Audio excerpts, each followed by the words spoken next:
నమస్తే మిత్రులారా, నేను మీ శ్రీనివాస్ చౌహాన్ అడ్వకేట్. మిత్రులారా, ఒక కేసులోని విషయం ఏంటి అంటే, ఒక వ్యక్తి గత కొన్ని సంవత్సరాల క్రితము తప్పిపోయాడు, తిరిగి రాలేదు.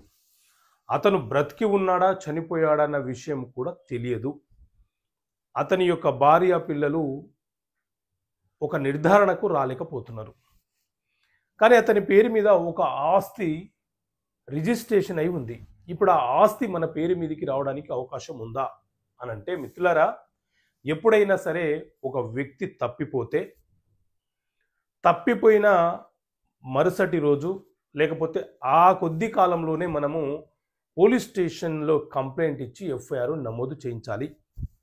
ఎఫ్ఐఆర్ నమోదు అయినప్పటి నుంచి 7 సంవత్సరాల కాలం లోపు అతను తిరిగి రాకపోతే చట్ట ప్రకారంగా అతను చనిపోయినట్లుగానే భావించడం జరుగుతుంది.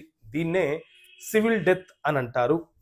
ఇలా ఈ సివిల్ డెత్ను డిక్లరేషన్ చేస్తూ న్యాయస్థానం ద్వారా ఆర్డర్ పొంది అతని పేరు మీద ఉన్నటువంటి ఆస్తిని అతని యొక్క భార్య పిల్లలు ఎవరైతే లీగలైట్స్ చట్టబద్ధమైనటువంటి వారసులు ఉన్నారో వాళ్ళు అతని పేరు మీద ఉన్న ఆస్తిని రిజిస్ట్రేషన్ చేసుకునే హక్కును వెసులుబాటును కలిగి ఉంటారు. ఓకే మిత్రులారా, థ్యాంక్ యూ. జై హింద్.